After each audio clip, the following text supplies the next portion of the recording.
মুসলমান ঘরের ছেলেরা, যুবকেরা, তরুণেরা,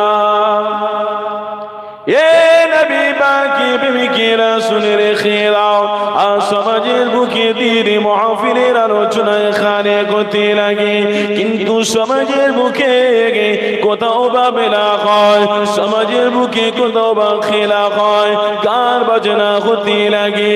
এ যুবকেরা, তরুণেরা, এই দিনে মাহফিলে এসে তারাই তো বুঝতে পারবে কেবলমাত্র যাদের অন্তরে আল্লাহ নবীর প্রেম ভালোবাসা যাদের অন্তরে রয়েছে, যাদের অন্তরে নবীর ইশকে রয়েছে, যাদের অন্তরে নবীর ভালোবাসা রয়েছে, এই যুবকেরা, তরুণেরা নসিবানা তারাই হবে যারা নবী পাকে তিনি মাহফিলে বসতে পারবে।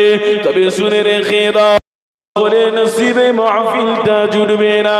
অনেকে নিয়ত করে এসেছে মাহফিলে আসার জন্য, কিন্তু মাহফিল পর্যন্ত এসে পৌঁছাতে পারে না। কেননা তাদের নসিবে মাহফিলটা নাই, তাদের কপালে মাহফিলটা নাই।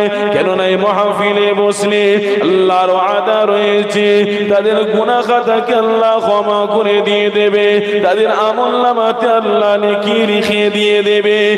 যুবকেরা, তরুণেরা, আমার নবী পাকে প্রেমিকেরা, শুনে রেখে দাও, সমাজের বুকে আজও এই সমাজের মুখে দেখলে দেখা যায় আবু জেহেল চলে গিয়েছে, উতবা সাইবা চলে গিয়েছে, আবু লাহাব চলে গিয়েছে, কিন্তু তাদের উত্তরসূরি আজও রয়েছে।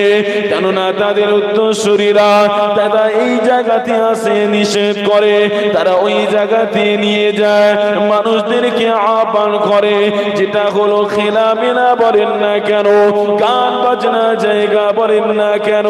এই যুবকেরা, তরুণেরা, কিন্তু মুহাম্মাদের আশিক যারা হবে তারা ওই পথেতে যাবে না, তারা ওই রাস্তাতে যাবে না, তারা এই দিনে মাহফিলেতে আসবে। কেননা তাদের অন্তরে আল্লাহ আল্লাহ রাসূলের প্রেম রয়েছে।